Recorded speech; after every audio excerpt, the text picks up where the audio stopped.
আসসালামু আলাইকুম, কেমন আছেন সবাই? আশা করি আপনারা ভালো আছেন। আমরাও আলহামদুলিল্লাহ ভালো আছি। আজকে মুরগির মাংস দিয়ে চাল ডাল দিয়ে আজকে ভুনা খিচুড়ি রান্না করব। আপনারা সম্পূর্ণ ভিডিওটি দেখবেন। মুরগির মাংসটা রান্না করে নেওয়ার জন্য পেঁয়াজটা আমি ভালো করে ভেজে নেব। তারপর দারচিনি, এলাচ, তেজপাতা, লবঙ্গ দিয়ে নেড়ে চেড়ে আমি পানি দিয়ে দিব, যেন পেঁয়াজটা না পুড়ে যায়। বাটা মশলা দিয়ে দিব। বাটা মশলার মধ্যে পেঁয়াজ, আদা, রসুন, জিরে বাটা আছে। তারপরে আমি গুঁড়া মশলা দিয়ে দিব। গুঁড়া মশলার মধ্যে হলুদের গুঁড়া, মরিচের গুঁড়া, ধনিয়ার গুঁড়া, জিরার গুঁড়া, গরম মশলার গুঁড়া, টেস্ট অনুযায়ী লবণ আমি দিয়ে দিব। নেড়ে চেড়ে আমি মশলাটা ভালো করে কষিয়ে নিব। মাংসের মশলাটা আমার কষিয়ে নেওয়া হয়ে গেছে। ধুয়ে রাখা মাংসগুলো দিয়ে দিব। এই মাংসের মশলাটা যত কষাবেন মাংস খেতে ততটাই টেস্ট হবে। মাংসটাও আমি নেড়েচেড়ে ভালো করে কষিয়ে নিব। মাংস কষানো আমার হয়ে গেছে। কষানো মাংসই আমি খিচুড়ির মধ্যে দিয়ে দিব।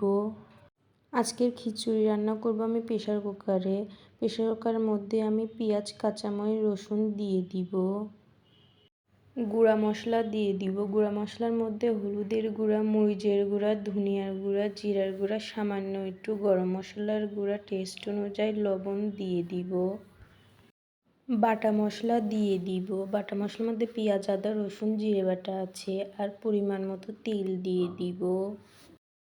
ভালো করে আমি মশলাটা মাখিয়ে নিব। খিচুড়ি রান্না করার মশলাটা আমার মাখিয়ে নেওয়া হয়ে গেছে। ধুয়ে রাখা আমি চাল আর ডালটা দিয়ে দিব। চালের সঙ্গে সব মশলাপাতি মিক্স করে নেব। এভাবে কে কে আপনারা ভুনা খিচুড়ি রান্না করে খান কমেন্টে জানাবেন।